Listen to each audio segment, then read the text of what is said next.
ನಡೀರಿ ಹೊರಡೋಣ. ಪೂಜೆ ಗೀಜೆ ಎಲ್ಲ ಮುಗೀತಲ್ಲ. ಮಂಗಳ ಎತ್ತಿಟ್ಕೋ, ರಾತ್ರಿ ರಾಸಾಯನಿಕ ಆಗುತ್ತೆ. ಬಿಲ್ಡಿಂಗ್ ಕನ್ಸ್ಟ್ರಕ್ಷನ್ ಯಾವಾಗ ಶುರುವಾಗುತ್ತೆ? ಮೋಟಾರ್ ಮಿಷಿನರೀಸ್ ಯಾವಾಗ ಬರುತ್ತೆ? ಬಾಂಬೆಯಿಂದ ಬರ್ಬೇಕು ಕಣ ಮಿಷಿನ್ಗಳೆಲ್ಲ. ಹಾಗೆ ಜೊತೆಗೆ ಒಂದು ಟಿವಿ ರಿಮೋಟ್ ತರ ಕೇಳ್ಬಿಡೋಣ.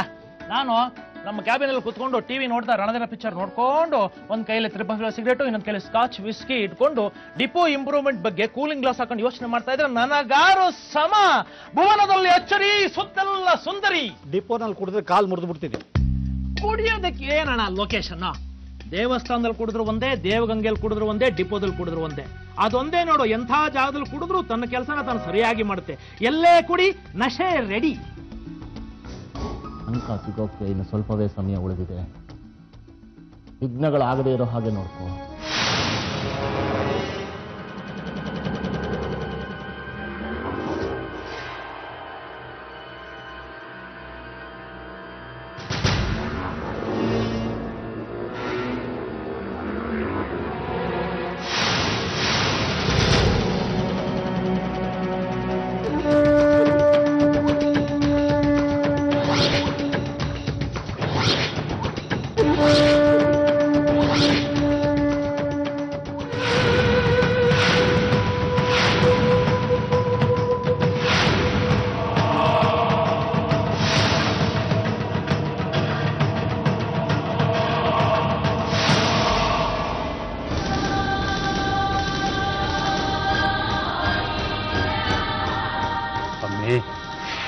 ಭಗವತಿ,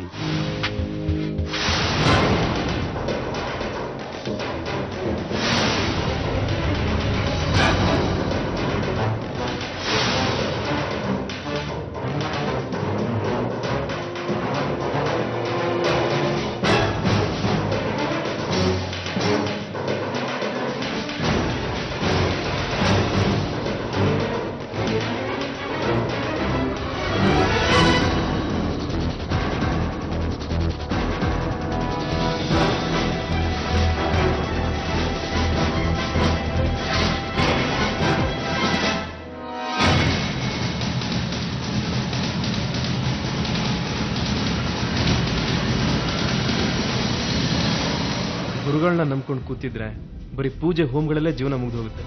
ಸೂರ್ಯಾಸ್ತಕ್ಕಿಂತ 2 ನಿಮಿಷ ಇದೆ. ಇವರೆಲ್ಲರೂ ಬರೋಕ್ ಮುಂಚೆ ಶಂಕನ ಎತ್ತಿ ಬಚ್ಚಿಟ್ಕೊಂಡು ಇಲ್ಲಿಂದ ಪರಾರಿ ಆಗ್ಬಿಟ್ರೆ 9 ವರ್ಗಳು ನನ್ನ ವಶ.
ಸೂರ್ಯಾಸ್ತಮಾನವಾಯಿತು ಕೇಶವನಾಥ.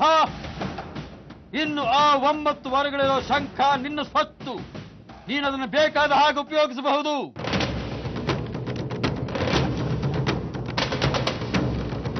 ಆತಪೇ ಮಂಡಲೇ ಮೃತ್ಯು ಪಿಂಗಲ ಸರ್ವತಾಪನಃ ಕವಿರ್ವಿಶ್ವೋ ಮಹಾತೇಜ ರಕ್ತ ಸರ್ವಭವೋದ್ಭವ